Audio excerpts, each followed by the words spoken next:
Part 2 of 3. 7 questions on LangChain. 15 seconds each. Pause if you want longer. What does an output parser do?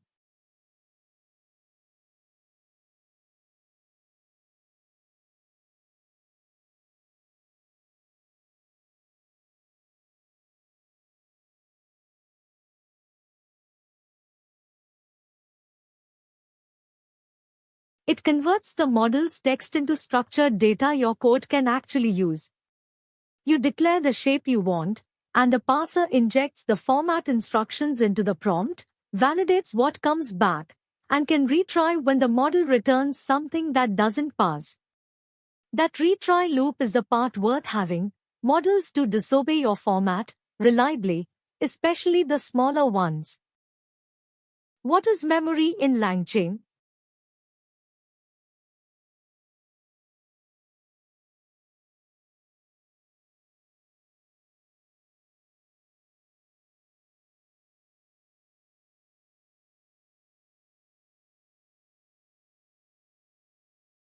State that carries conversation history from one call to the next, because the API itself is completely stateless and remembers nothing. Memory stores previous turns and puts them back into the prompt. The variants matter. Keep everything verbatim, keep the last few turns, or summarize older history once it outgrows the window. That last one is where interesting bugs live. What is a tool in the LangChain sense?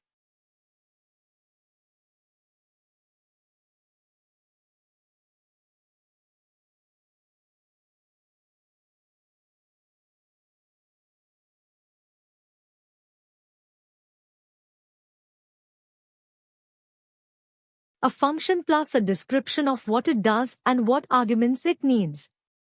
And here's the part that catches people out. The description is what the model reads when deciding whether to call it. So your docstring isn't documentation for humans, it's prompt engineering. A vague one means the tool gets called at the wrong moment, or never at all. What is an agent? In one sentence,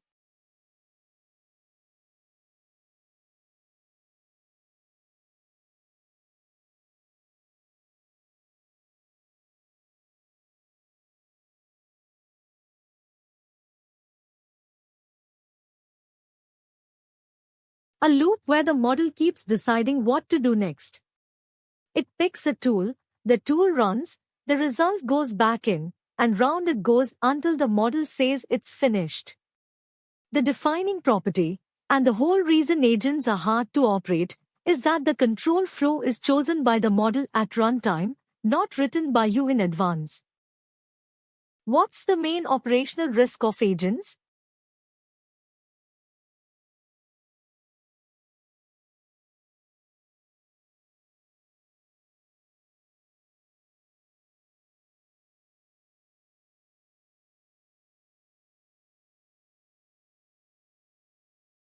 You can't predict what one will do.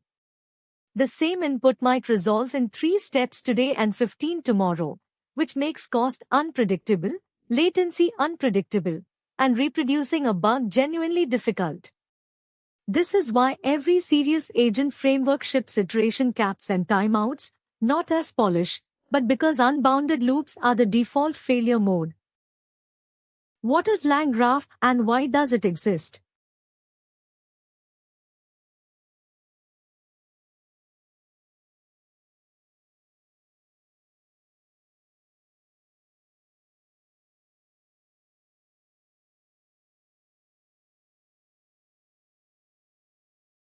It's the response to agents being too unpredictable to run in production.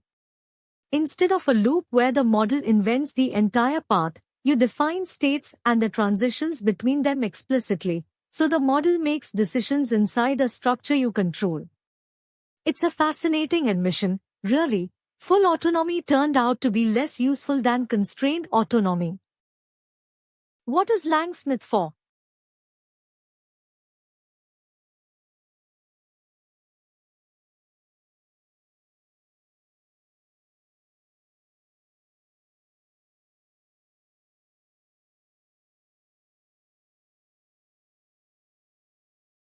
Observability, seeing what actually happened. Every step, every prompt as it was really sent, every token spent, how long each call took. It's the direct answer to the criticism to questions back about abstractions hiding things. Worth noting, it works with applications that don't use LangChain at all, which tells you something about where the real value sits. That's part 2. Part 3 picks up right where this left off. It's linked below, along with the full episode.